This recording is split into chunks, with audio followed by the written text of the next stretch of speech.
alhamdulillahirabbil alamin wassalatu wassalamu ala asyrafil anbiya'i wal mursalin wa ala alihi wa sahbihi ajma'in. Subhanaka la ilma lana illa ma 'allamtana innaka antal alimul hakim. Rabbi shrah li sadri wa yassir li amri wahlul 'uqdatam min lisani yafqahu qawli. Amma ba'd. Alhamdulillah ala nikmatil Islam, alhamdulillah ala nikmatil iman, wa kafa biha min ni'mah. Alhamdulillah, segala puji bagi Allah Subhanahu wa taala yang memberi kita berbagai macam kenikmatan sehingga selalu kita diperkenankan untuk mengkaji perkara-perkara yang menjadi warisannya Nabi kita Nabi Muhammad sallallahu alaihi wasallam, berupa pembacaan Al-Quran, berupa halaqatul dzikir, berupa kajian-kajian keilmuan yang dikatakan oleh Rasulullah sallallahu alaihi wasallam kepada para sahabatnya, idza marartum bi riyadil jannah farta'u. Kalau kalian ketemu sama taman-taman surga, maka mampirlah di situ, nikmatilah kenikmatan yang ada di situ. Para sahabat nanya, wa ma riyadul jannah ya Rasul? Yang namanya taman surga itu yang seperti apa ya Rasul? Maka Rasulullah mengatakan halaqatul dzikir, tempat-tempat yang di situ dipakai untuk nginget-nginget Allah. Tempat-tempat yang di situ digunakan seseorang untuk menyambungkan diri kepada Allah Subhanahu wa taala, entah dengan zikir, entah dengan munajat, entah dengan Al-Qur'an, entah dengan salawat, entah dengan keilmuan, semuanya adalah taman-taman surganya Allah Subhanahu wa taala. Jadi bisa dikatakan tempat semacam ini DP surganya Allah. Jadi DP surganya Allah Ta'ala yang diajukan kepada hambanya adalah dengan diundangnya mereka ke tempat-tempat baik semacam ini. Jadi harus disyukuri, harus diistiqomai, harus diketahui bahwasanya yang semacam ini merupakan perkara-perkara yang menunjukkan bahwasanya Allah Ta'ala itu sayang sekali sama kita. Bahasanya Allah Ta'ala itu ngeman awake dhewe, ngeman diri kita, yang insya Allah menandakan kalau kita itu akan ditempatkan di surganya Allah Subhanahu wa Ta'ala. Pertemuan yang lalu kita bahas tentang tayamum. Pertemuan yang lalu kita bahas tentang tayamum, apa saja yang membatalkan tayamum, gimana caranya tayamum dan lain sebagainya.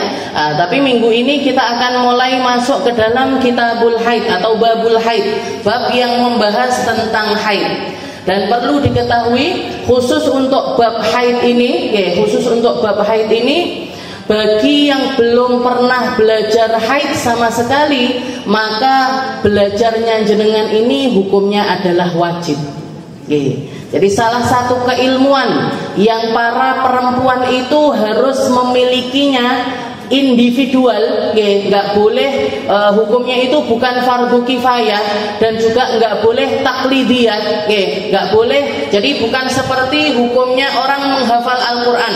Jadi kalau menghafal Al-Quran itu hukumnya adalah fardu kifayah, wajib. Sebagai bentuk penjagaan Al-Quran itu harus orang itu menghafal Al-Quran itu harus. Tapi kewajibannya itu bukan ainiyah, bukan perorangan untuk menghafal, enggak. Tapi misalkan satu daerah sudah ada yang hafal Quran satu aja, itu sudah cukup, gugurkan kewajiban bagi yang lainnya. Atau kalaupun misalkan belum hafal Al-Quran tapi dia sedang proses menghafal Al-Quran, maka itu juga sudah menggugurkan kewajiban bagi orang-orang yang ada di daerah tersebut. Jadi sak kampung itu harus ada penghafal Al-Qurannya satu. Satu kampung harus ada yang ngerti tentang ilmu tajwid.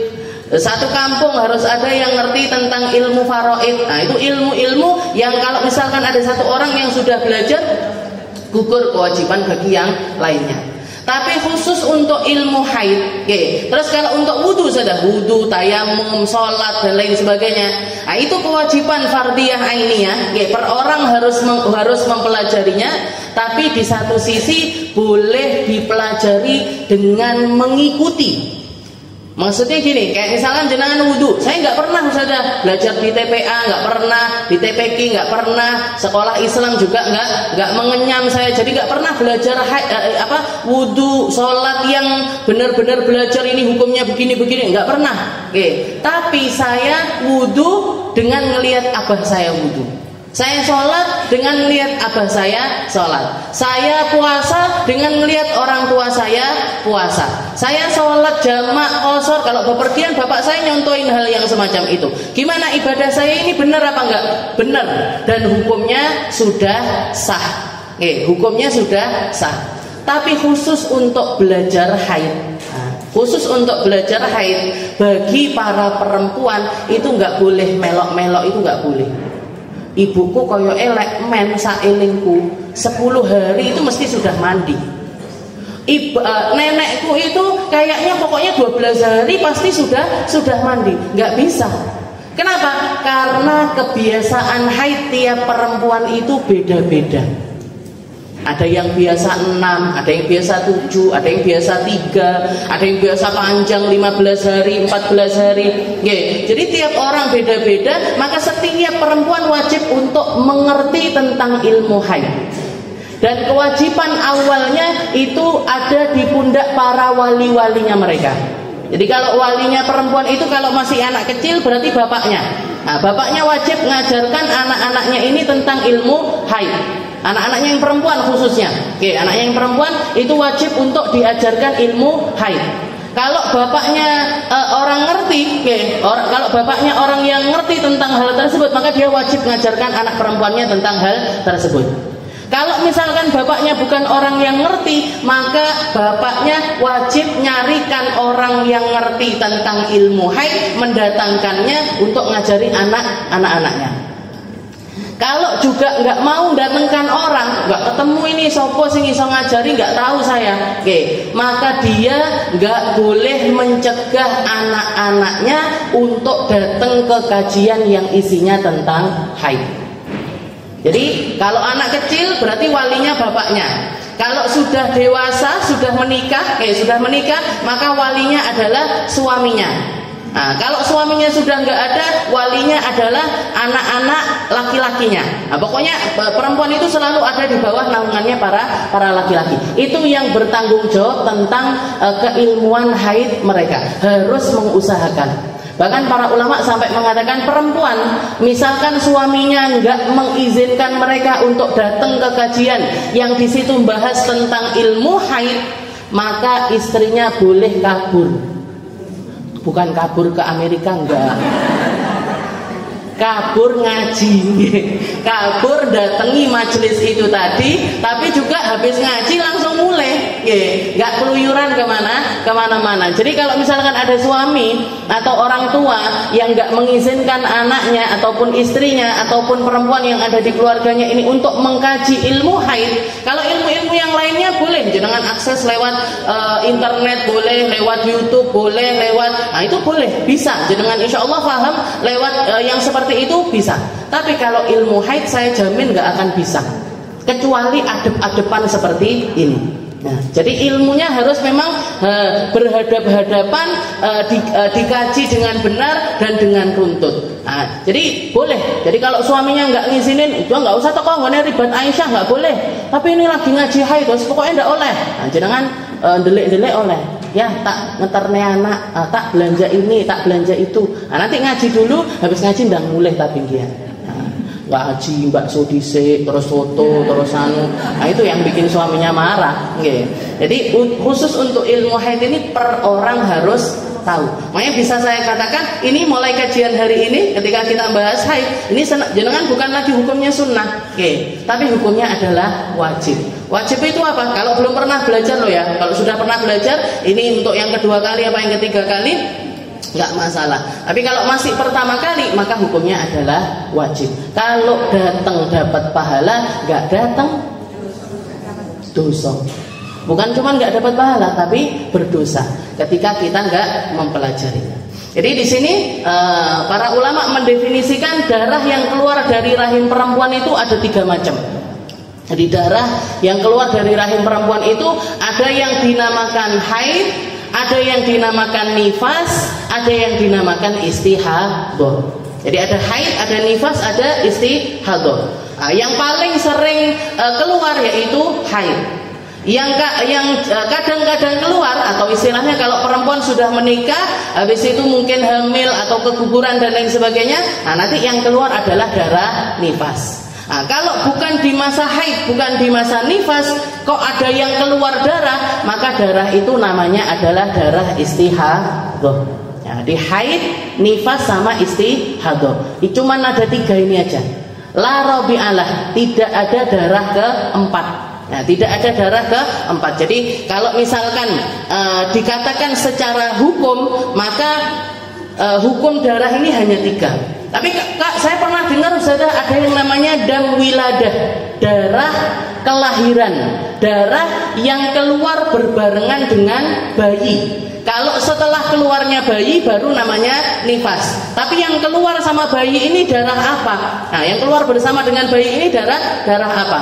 Darahnya itu bisa jadi darah haid, bisa jadi darah istihadah. Nah, jadi bisa jadi darah haid, bisa jadi darah istihadah. Kalau sebelum kelahiran dia itu mengalami haid, maka yang keluar bersamaan dengan bayi itu hukumnya adalah haid.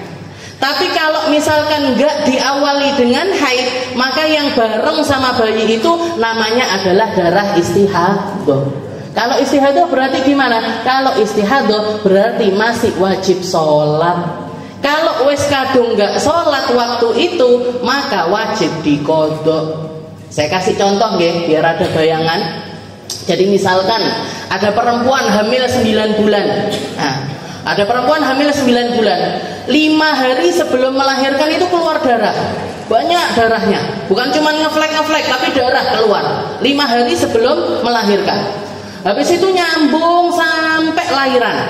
Nah, maka begitu dia melahirkan, darah yang keluar bersama bayi ini dihukumi sebagai darah haid. Nah, dihukumi sebagai darah haid. Berarti 5 hari sebelum lahiran itu nggak perlu sholat, nggak perlu sholat.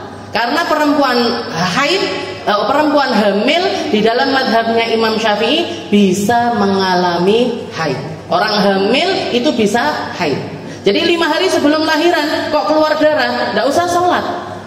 Nanti ketika dia melahirkan, darah ketika lahiran itu masuk ke dalam kategori haid. Nah, masuk ke dalam kategori haid.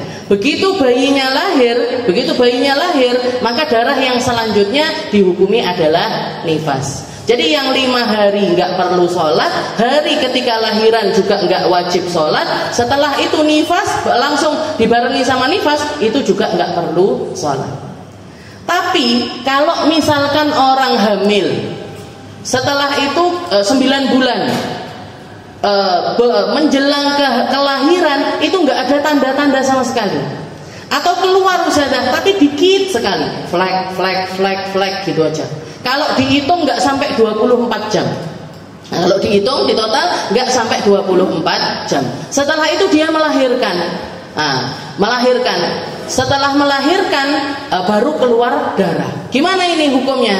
Yang sebelum lahiran sampai dia melahirkan, darah yang keluar bersama dengan bayi itu hukumnya adalah istihadah. Berarti gimana? Masih wajib sholat. Wes kelaran Ustazah, wes nggak kepikiran sholat saya waktu itu. Ya sudah, diinget-inget. Setelah itu diqadha. Anak pertama, oh iya, duhur waktu itu nggak sholat, diqadha duhurnya. Oh, saya lahiran anak yang kedua, maghrib, nggak sholat maghrib, diqadha maghribnya. Oh, saya anak ke-7, apa namanya? Kakak saya lahiran ke-7 kemarin. Oke. Kok shock jenengan? Jadi istilahnya lahiran yang kesekian. Oh, saya ini lahirannya waktu itu isya, nggak sempat sholat isya, berarti diqadha isyanya. Jadi kalau sebelumnya itu nggak ada haid, jadi ketika melahirkan itu tidak dibarengi dengan haid sebelumnya, maka darah ketika lahiran itu dianggap sebagai darah istihadah. Orang istihadah masih wajib sholat. Nah, orang istihadah masih wajib sholat. Baru setelah keluar nifasnya, maka dia tidak wajib sholat. Nggak wajib sholatnya karena nifas. Nah, jadi hukum di dalam darah wanita ini cuma 3 ini aja. Darah wiladah itu namanya saja darah wiladah, tapi secara hukum bisa dianggap haid, bisa dianggap istihadah. Nah, bisa dianggap haid, bisa dianggap istihadah. Jadi la rabi'alah. Nah, yang pertama adalah darah haid. Nah, kita belajar ilmu haid dulu. Jadi haid ini apa sih? Haid itu secara bahasa adalah as-sailan. Sesuatu yang mengalir. Sesuatu yang mengalir. Jadi bahkan bukan dari rahim perempuan pun kadang-kadang sama orang Arab dipakai bahasa haid juga. Hadotil wadi. Jadi lembah ini lagi banjir. Itu pakai kalimat haid juga. Hadotil wadi. Wadi ini, lembah ini lagi banjir. Itu secara bahasa as-sailan. Juga dinamakan haid juga karena Sayyidah Hawa, istrinya Nabi Allah Adam, begitu diturunkan ke atas muka bumi ini, tahu-tahu keluar darah. Takut beliaunya, apa ini ya Allah? Beliau doa, minta, nanya sama Allah Ta'ala, ma hadhihi ya Rabb, apa ini ya Allah? Kok ada sesuatu yang mengalir dari kemaluan saya yang gak pernah saya rasakan ketika di dalam surganya Allah Ta'ala. Jadi Nabi Adam sama Siti Hawa ketika masih ada di dalam surganya Allah Ta'ala gak pernah mengalami haid, gak pernah kencing, gak pernah buang air. Wong ning gone surga, nggih. Di surga kan enggak ada.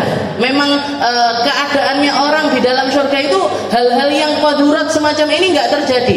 Perkara-perkara yang menjijikkan semacam ini enggak terjadi. Jadi nanti kalau masuk ke dalam surga, ojo ngengen-ngengen nyari toilet umum. Karena nggak ada toilet, nggak ada lagi toilet. Tapi kita makan, tapi kita minum terus kan kalau orang makan minum harus ada yang dikeluarkan. Iya, tetap keluar, tapi keluarnya cuma lewat keringat. Itu pun baunya wangi.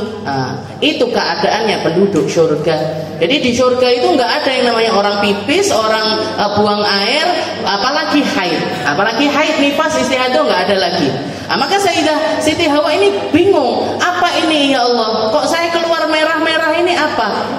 Maka malaikat Jibril diturunkan sama Allah Ta'ala untuk ngasih tahu Siti Hawa, hadza amrun kataballahu alaiki wa ala banatik.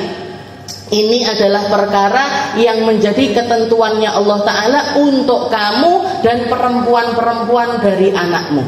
Kamu sama anak-anakmu yang perempuan semuanya akan mengalami hal yang semacam ini. Imtihanan lakum wabtilaan, sebagai bentuk ujiannya Allah Ta'ala untuk kaum perempuan, dan juga sebagai bentuk bala hukuman yang Allah Ta'ala berikan kepada para perempuan. Kenapa? Karena Siti Hawa yang waktu itu mengajai Nabi Allah Adam datangi si pohon itu tadi. Beliau yang datangi, ngajak suaminya, habis itu beliau yang motek, beliau yang makan, sudah pokoknya dimakan aja. Jadi karena hal itulah Allah Ta'ala memberikan ujian yang semacam itu. Tapi kan itu Nabi Adam, itu kan Siti Hawa, kok kita juga ikut-ikutan? Ya itu ketentuannya Allah Ta'ala. Amrun katabahullahu ala banati Adam. Mungkin kalau Sayyidah Hawa hal itu menjadi sesuatu hukuman secara nyata untuk beliau, dan bagi kita menjadi ujian. Gimana perempuan ini bisa tetap menstabilkan ibadahnya meskipun kena haid, meskipun kena nifas. Karena biasanya perempuan kan awal-awal takut. Anak kecil-kecil masih pertama kali kelihatan darah haid bengok biasanya. Kalau dia dari keluarga yang memang sudah taat ibadah, jadi kepikiran, orang-orang puasa, aku nggak puasa, orang-orang sholat, aku nggak sholat, setahun, 2 tahun, 3 tahun menikmati. Keluar darah haid malah guyu, nggak usah poso, nggak usah sholat. Nah ini jadi makanya dikatakan haid itu jadi istilahnya menjadi ujian, agar gimana caranya biar walaupun meskipun kita ini dapat ujian yang semacam ini, hubungan kita sama Allah Ta'ala itu nggak terputus. Terus ibadahnya gimana? Ibadah itu macam-macam. Kalaupun nggak bisa baca Al-Quran, bisa baca buku. Kalaupun misalkan nggak bisa sholat, bisa berdoa, bisa wiritan, bisa zikiran, semuanya masih bisa dilakukan. Jangan kalau udah haid perai kabeh ngibadahi. Perai semuanya, nggak ada yang dilakukan sama sekali. Jadi haid itu secara bahasa adalah as-sailan. Secara syariat, ini tadi darah yang biasa keluar dari rahim wanita bagian atas. Jadi rahimnya perempuan itu ada bagian atas, ada bagian bawah. Jadi di di dalam rahimnya perempuan itu modelnya kan seperti ini. Oke. Ini Ini rahim bagian bawah, ini rahim bagian atas. Nah, ini nanti kesini lagi, ini mulut vagina. Oke. Jadi misfinya. Nah, ini dari sini. Kalau darah haid itu keluarnya dari sini, dari bagian atas. Kalau istihadah keluarnya dari bagian bawah. Nah, jadi tempat keluarnya aja sebenarnya beda antara darah haid dengan darah istihadah. Nah, jadi darah yang biasa keluar dari rahim wanita bagian atas. Nah, dari bagian atas ini. Dalam keadaan sehat, maksudnya orang kalau perempuan itu normalnya ya haid. Kalau nggak haid justru malah nggak normal. Nah, jadi perempuan itu normalnya dia haid. Jadi kalau datang haid itu nggak perlu heboh. Itu adalah sesuatu yang memang perkara tabiiyah, perkara yang menjadi kebiasaannya para perempuan dan akan menjadi kebiasaan dia selanjutnya, ya, sampai di usia dimana memang diberhentikan sama Allah Ta'ala, atau yang kita kenal dengan nama menopause, ya.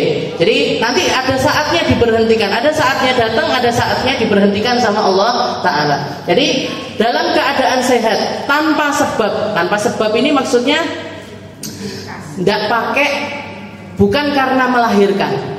Tapi kalau misalkan anak saya demam, panas, setahu-tahu keluar darah dari kemaluannya, gimana? Nah, dilihat. Kalau anaknya usianya sudah 9 tahun atau sudah 10 tahun, sudah memang usianya dia untuk haid, berarti itu tetap darah haid. Nah, tapi kalau masih di bawah itu, usia 7 tahun, 8 tahun kok keluar darah, maka itu bukan darah haid. Nah, nanti kita ini lebih lanjut. Jadi dalam keadaan sehat tanpa sebab, maksudnya tanpa sebab di sini khusus di dalam kelahiran. Karena kalau sebab keluar darahnya itu melahirkan atau keguguran, darahnya bukan darah haid tapi darah nifas. Di waktu tertentu, dan memiliki masa-masa tertentu. Minimalnya adalah 24 jam, maksimalnya adalah 15 hari.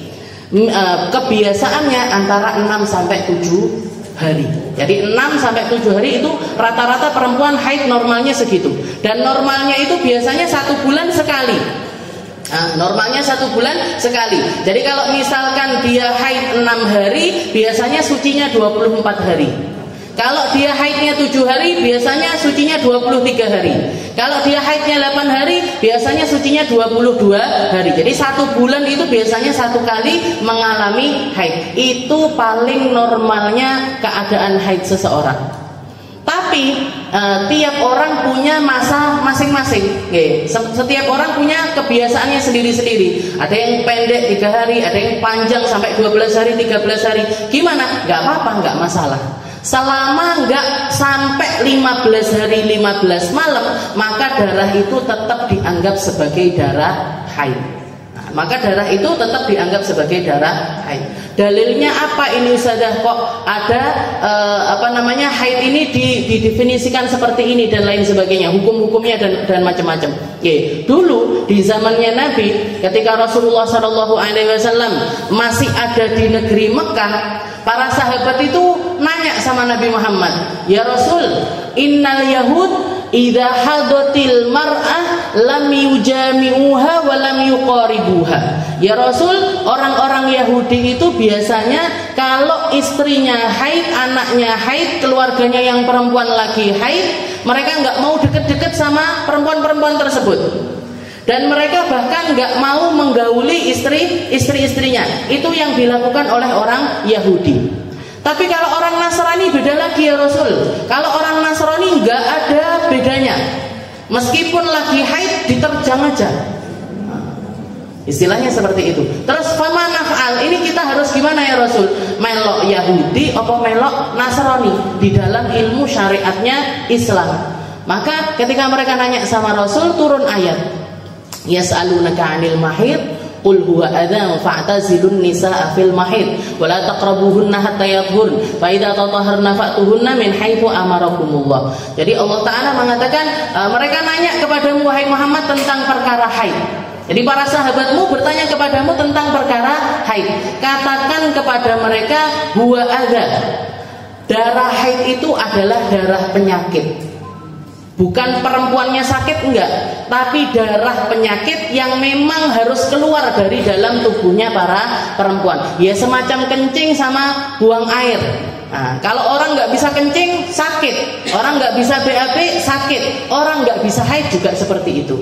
Qul huwa adza. Katakan kalau itu adalah sebuah penyakit, gak perlu risau. Itu sesuatu yang kotor. Nah, dan kotornya ini dianggap juga oleh para ulama hukumnya juga sama seperti haid, sama seperti kencing sama BAB. Maksudnya apa? Najis. Jadi darah haid itu hukumnya adalah najis. Jadi kalau membersihkannya ya harus dibersihkan dengan benar. Jadi kalau jenengan tembus sampai ke kasur, ya berarti kasurnya harus dibersihkan.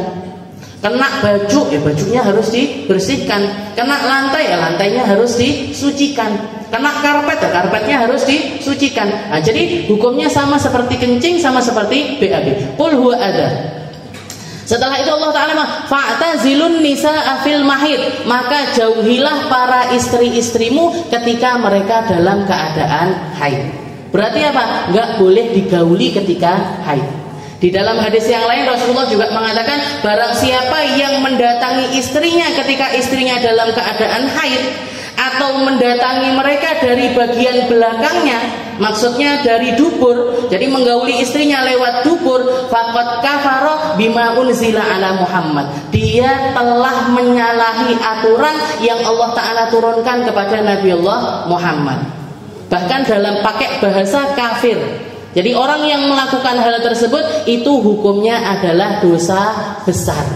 Makanya salah satu kewajibannya para istri, kalau datang haid harus laporan, kalau suci juga harus laporan. Nggih. Jadi para laki-laki itu, bapak-bapak itu Bu nggih, jenengan yang masih punya suami yang berstatus sebagai istri, sudah nggak punya suami sudah, ya sudah, nggak usah didengarkan, nggak apa-apa. Jadi ini salah satu hal yang wajib dilakukan adalah kalau datang haid harus laporan. Ya tamune teko. Berarti apa? No. Jadi istilahnya harus jujur, masalah ini harus jujur. Oke, harus harus lapor. Begitu suci juga harus lapor. Begitu suci sudah selesai, darahnya sudah berhenti, sudah mandi suci, ya kudu laporan. Biar apa saudara jenengan tahu sendiri pasti. Jadi istilahnya fa'tazilun nisaa fil mahid. Katanya Allah Ta'ala, hindari istri-istrimu ketika mereka dalam keadaan haid. Wala taqrabuhunna hatta yadhhurn. Jangan kalian dekati sampai mereka benar-benar suci. Benar-benar suci ini apa? Sudah berhenti darahnya dan sudah mandi suci. Kalau baru berhenti darahnya saja masih tetap nggak boleh didekati. Jadi sudah berhenti darahnya dan dia sudah mandi besar dari haid tersebut, maka di situ silahkan didekati kembali, nggak apa-apa. Wala taqrabuhunna hatta yadhhur fa idza tatahharna fa'tuhunna min haitsu amarakumullah. Kalau mereka sudah bersesuci, silahkan datangi dari tempat yang Allah Ta'ala perintahkan. Di tempat yang memang Allah Ta'ala memerintahkan kalian untuk mendatanginya. Ya, hubungan yang normal itu yang diperintahkan oleh Allah Subhanahu wa Ta'ala. Maka para sahabat begitu turun ayat tersebut, mereka diterangkan sama Nabi Muhammad, karena perempuan di zaman jahiliyah itu luar biasa terhina. Jadi setiap rumah itu Bu, dulu di zaman jahiliyah itu rata-rata orang kalau punya rumah, mereka bikin rumah kecil lagi di depannya. Jadi di halaman rumahnya itu bikin rumah kecil lagi. Nanti kalau istrinya, anaknya, saudara perempuannya lagi haid, dimasukkan ke tempat itu. Nggak boleh keluar, nggak boleh mandi, nggak boleh potong kuku, nggak boleh keramas. Nanti ada lubang kecil dari situ, makanan itu dimasukkan lewat situ. Itu keadaannya orang-orang di zaman jahiliyah dalam memperlakukan para perempuan mereka. Nanti kalau suaminya meninggal lebih parah lagi. Kalau suaminya meninggal, kita punya syariat namanya iddah, menjalani masa iddah. Kalau perempuan yang ditinggal wafat suaminya 4 bulan 10 hari. Kalau cerai sama suaminya, maka 3 kali sucian, 3 kali siklus haid. Itu masa mereka di dalam menunggu menunggu untuk nggak boleh nikah dulu. Nggak boleh nikah dulu, namanya masa iddah. Dulu di zaman jahiliyah kalau sudah orang suaminya meninggal, maka mereka masuk ke dalam tempat rumah kecil itu tadi, nggak boleh keluar dari tempat itu selama setahun. Dan awalnya ini menjadi syariatnya Islam. Jadi kalau jenengan baca ayat tentang iddah itu, pertamanya kalimatnya Allah Ta'ala ilal haul, disuruh mereka menunggu selama setahun. Tapi di lembaran selanjutnya harus diganti sama Allah Ta'ala, mereka diperintahkan untuk menunggu 4 bulan arba'ata asyhuri wa asyra, 4 bulan 10 hari. Maka kalau ini katanya kok setahun, lah ini kok 4 bulan 10 hari, ini namanya hukum nasikh mansukh. Ada yang syariat yang datang selanjutnya menghapus syariat sebelumnya. Jadi syariat awalnya iddah itu setahun, dihapus sama Allah Ta'ala, berubah menjadi 4 bulan 10 hari. Jadi diskon sebenarnya sama Allah.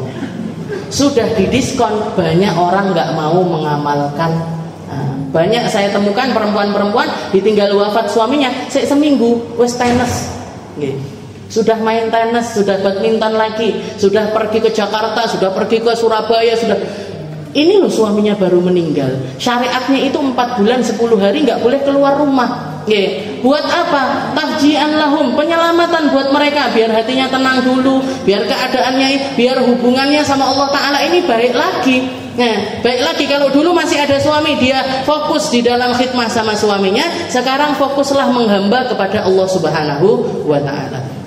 Jadi itu didiskon sama Allah Ta'ala. Dari syariat itu, karena perempuan waktu itu diperlakukan seperti itu oleh para laki-laki, bahkan sampai ke tingkat kalau ada seorang istri suaminya itu meninggal, istrinya ini diwariskan ke anaknya. Saking buruknya moral orang-orang zaman tersebut. Maka dengan datangnya syariat, Rasulullah menerangkan, nerangin, setelah itu juga mencontohkan, Rasulullah nerangin gimana ya, katanya Nabi begitu ayat ini turun, katanya Rasul, if'alu kulla syai'il nikah, silahkan lakukan apapun dengan istrimu ketika mereka dalam keadaan haid, illan nikah, yang nggak boleh cuman nikah, bukan nikah ijab kabul, bukan. Tapi maksudnya hubungan suami istri itu yang tidak diperbolehkan. Selain itu boleh.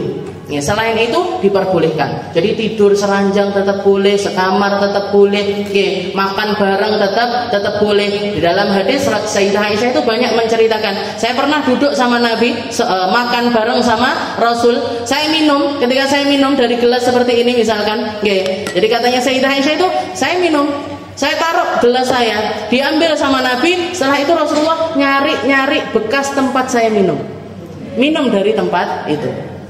Kayak bojone jenengan ndak kate. Sokno banyu gelas sendiri-sendiri. Rasulullah itu, setelah itu katanya Nabi, katanya Sayyidah Aisyah, saya makan apa namanya, daging seperti itu, iga, saya makan iga, tak cokot, tak taruh lagi di piring saya, diambil sama Nabi. Rasulullah nyokot dari tempat yang sama. Dan di situ Sayyidah Aisyah mengatakan, wa inni haid, waktu itu saya dalam keadaan haid. Jadi saya lagi haid, Rasulullah memperlakukan saya seperti itu. Dan gak jarang saya duduk, Rasulullah memerintahkan saya duduk, nanti Rasulullah itu tidur di atas pangkuan saya, yaqra'ul Qur'an, baca Al-Quran. Jadi tiduran sambil baca Al-Quran.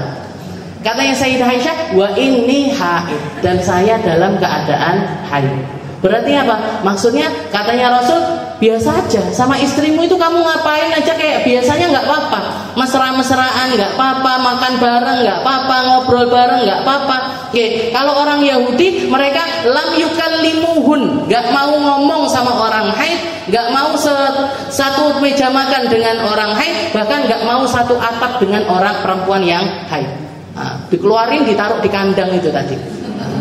Makanya dikatakan orang Yahudi terlalu di dalam hal tersebut, orang Nasrani kebablasan. Jadi kalau istrinya haid tetap berhubungan badan dan lain sebagainya. Nah, jadi Islam ini selalu ada di tengah-tengah, nggak ke kanan, nggak ke kiri, tapi di tengah-tengah, tetap memperlakukan perempuan sebagaimana layaknya manusia yang memang harusnya dihormati, memang harusnya dihormati. Makanya kalau jenengan istilahnya mau tahu orang pertama kali yang memperjuangkan emansipasi wanita itu bukan R.A. Kartini, bukan.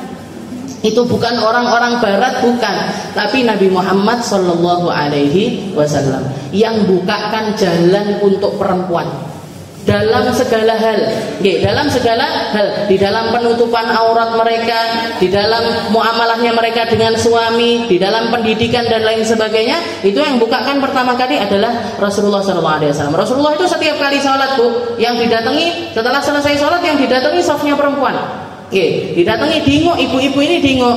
Ada yang mau ngobrol, ada yang mau curhat, ada yang mau mungkin keluarganya ada yang sakit, nanti tak jenguk, ada keluarganya yang meninggal, nanti saya tak takziah, ada yang perlu apa-apa.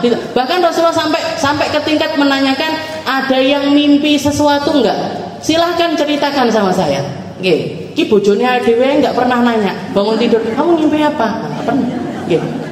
Kamu mimpi apa? Kamu keluh kesahnya apa? Itu Rasulullah setiap kali selesai sholat. Kalau beliau nggak perang, kalau beliau nggak lagi di luar kota, itu selalu yang ditengok softnya perempuan. Ada yang mau ngobrol, ada yang mau curhat. Dan para perempuan ini dikatakan, itu kalau jenengan lihat Mekah, itu nggak ada yang namanya pintu laki, pintu perempuan nggak ada. Tapi kalau di Madinah ada pintu laki, ada pintu perempuan. Kenapa kok seperti itu? Karena para perempuan ini juga banyak yang ikut nimbrung di masjid untuk melakukan sholat, untuk dengarkan kajian, untuk melakukan berbagai macam hal, itu banyak ikut. Maka Rasulullah jebol pintu satu dipakai khusus buat masuknya para perempuan. Katanya Nabi, la tamna'u ima Allah masajidallah. Jangan mencegah para perempuan dari masjid-masjidnya Allah. Jangan dicegah. Kalau ibu-ibu pengen sholat jamaahan itu jangan dicegah. Kecuali kalau sudah nggak normal jamaahannya. Emang ada jamaah nggak normal? Ada. Arab budal ngaji, Arab budal sholat jamaah, itu loro. Habis itu blush onnya ini menor, lipstiknya menor, pakai mukenanya berlian Swarovski dari ujung sampai ujung. Kayak Arab sholat atau Arab fashion show gitu. Nah kalau kayak gitu berarti sudah nggak normal. Tapi kalau jenengan lihat itu loh di masjid-masjid kita, ibu-ibu, emak-emak kalau datang ke masjid kayak apa? Yes, pokoknya rukuan, bawa sajadah. Normalnya orang jalan, ya udah nengok kanan, nggak nengok kiri, mau berangkat sholat. Nah, ini yang seperti inilah tamna'u ima Allah. Jangan dicegah-cegah untuk berangkat ke masjid. Barangkali ketenangannya dia di masjid, barangkali khusyuknya dia di masjid, barangkali hidayahnya dia ada di masjid, dia nyaman di masjid, biarin aja. Pokoknya nggak nginep di masjid. Nggak tahu setiap waktu-waktu, waktunya masak, yo masak waktunya. Nah itu jangan dicegah kalau perempuan melakukan yang semacam itu. Jadi dari syariat itu Rasulullah jadi ngasih batasan. Batasannya di dalam menggauli istri ini, la if'alu kulla syai'in illa nikah. Lakukan semuanya kecuali nikah, kecuali hubungan badan itu yang enggak boleh. Selain itu boleh. Selain itu diperbolehkan. Dan dari ayat ini juga batallah dua syariatnya yang agama-agama terdahulu. Orang Yahudi dengan syariatnya, orang Nasrani dengan apa yang mereka lakukan itu dibatalkan dengan datangnya syariat Islam. Nah, di waktu tertentu. Jadi minimalnya haid itu 24 jam. Atau sehari semalam. Maksimalnya adalah 15 hari 15 malam, biasanya 6 sampai 7 hari. Jadi di sini pertama saya akan bahas tentang minimalnya haid 24 jam. Jadi 24 jam minimal haid itu bisa keluar sekaligus. Bisa keluar satu hari satu malam langsung. Bisa keluar dikit-dikit. Bisa keluarnya itu dikit-dikit. Selama darah itu kalau ditotal di atas 24 jam, maka semuanya bisa dianggap sebagai haid. Tapi kalau kurang dari 24 jam, maka nggak bisa dianggap sebagai haid. Saya kasih contoh. Jadi misalkan ada perempuan, Ada perempuan keluar darah. Ada perempuan keluar darah, misalkan ya, dalam waktu 15 hari. Dalam waktu 15 hari ini dia keluar darah. Berapa lama? Saya keluar darah berturut-turut dalam waktu 10 hari. Gimana ini hukumnya? Ya, gimana ini hukumnya? Hukumnya semuanya dianggap sebagai haid. Tapi kalau misalkan dia keluar darah, oke, dalam waktu 15 hari ini dia keluar darah selama 10 hari. Oke. Jadi 10 hari ini keluar. Tapi per hari cuman 1 jam, 1 jam, 1 jam, 1 jam, 1 jam sampai 10 hari. Oke. Jadi misalkan dia niteni, saya itu selalu keluar darah jam 1 siang. Jam 1 mesti keluar. Jam 2 berhenti. Berhenti sampai seharian, besok jam 1 keluar lagi. Jam 2 suci lagi. Terus seperti itu sampai selama 10 hari. Gimana ini hukumnya? Selama 10 hari ini hukumnya gimana? Hukumnya adalah istihadah. 10-10-nya bukanlah perkara haid, tapi dianggap sebagai istihadah. Tapi 15 hari Ustazah. Iya, kamu keluarnya 10 hari Ustazah. Dia memang kamu keluar 10 hari, tapi nggak sampai minimalnya haid, yaitu 24 jam. Jadi haid ini yang dianggap minimalnya haid, jadi syarat pertamanya dari haid itu minimal adalah 24 jam. Kalau kurang dari 24 jam, maka meskipun keluarnya itu berhari-hari, tapi semuanya tidak bisa dianggap sebagai haid, tapi istihadah. Yang banyak saya temukan orang-orang seperti ini biasanya masalah terjadi begitu pakai KB. Jadi banyak orang-orang yang curhat itu kalau ngeflek gitu saja. Gimana? Nah, dilihat kalau nggak sampai 24 jam, maka berarti semuanya itu bukan darah haid, tapi darah istihadah. Berarti bulan itu saya nggak haid, nggak apa-apa.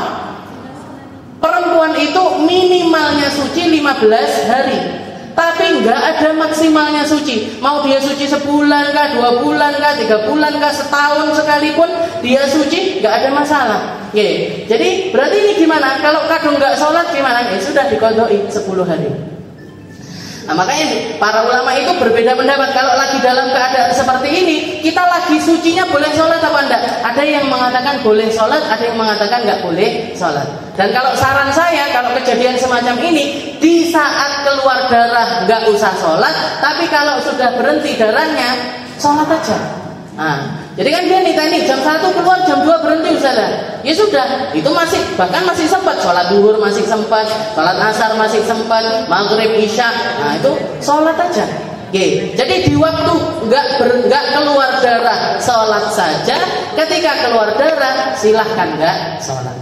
Kalau misalkan gini, ini nggak 1 jam misalkan, beda lagi. Tapi kalau gini keluarnya, jadi 10 hari dia keluar darah, tapi per hari 2 jam, 2 jam, 2 jam, 2 jam. Ojo 2 lah, 3. Nah, 3 jam. Jadi keluarnya 3 jam, 3 jam, 3 jam sampai 10 hari. Kalau di total berapa? 30 jam. Nah, kalau 30 jam berarti 10-10-nya ini hukumnya adalah haid. Saya keluar jam 1 saja, jam 2, jam 3, jam 4. Setiap jam 4 mesti berhenti. Setiap jam 4 berhenti. Ya sudah, berarti selama 10 hari ini semuanya dianggap sebagai haid.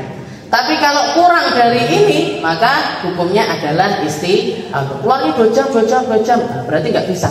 Nah, makanya orang haid itu minimalnya adalah 24 jam atau 1 hari 1 malam.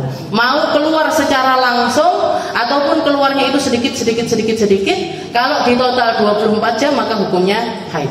Tapi kalau kurang dari 24 jam hukumnya adalah istihadah. Maksimalnya 15 hari 15 malam. Jadi maksimal orang haid itu cuma 15 hari. Kalau keluarnya di atas 15 hari, Meskipun di atas 24 jam, maka yang setelahnya 15 hari ini tetap nggak bisa dianggap sebagai haid. Yang 15 hari ini aja yang dianggap sebagai haid. Jadi misalkan ada perempuan keluar darah 30 hari, keluar darah selama 30 hari full keluar darah terus. Gimana ini menghukuminya? Nah, kalau misalkan nanti ini juga perlu ditilik lagi ke berbagai macam masalah yang lain. Tapi kalau untuk dalam kita masih bahas tentang masa, ya. Jadi kalau untuk masanya yang bisa dianggap haid cuma yang 15 hari. Yang 15 hari selanjutnya sudah pasti dihukumi sebagai istihadah. Ya sudah pasti dihukumi sebagai istihadah. Yang 15 hari aja yang dianggap sebagai haid. Jadi maksimalnya 15 hari, kebiasaannya adalah 6 sampai 7 hari. Antara 6 sampai 7 hari itu normalnya perempuan dalam keadaan haid. Yaumun walailah aktaruhu 15 yauman wa ribuhu 6. Wallahu a'lam bishawab. Insyaallah kita lanjutkan di pertemuan yang selanjutnya.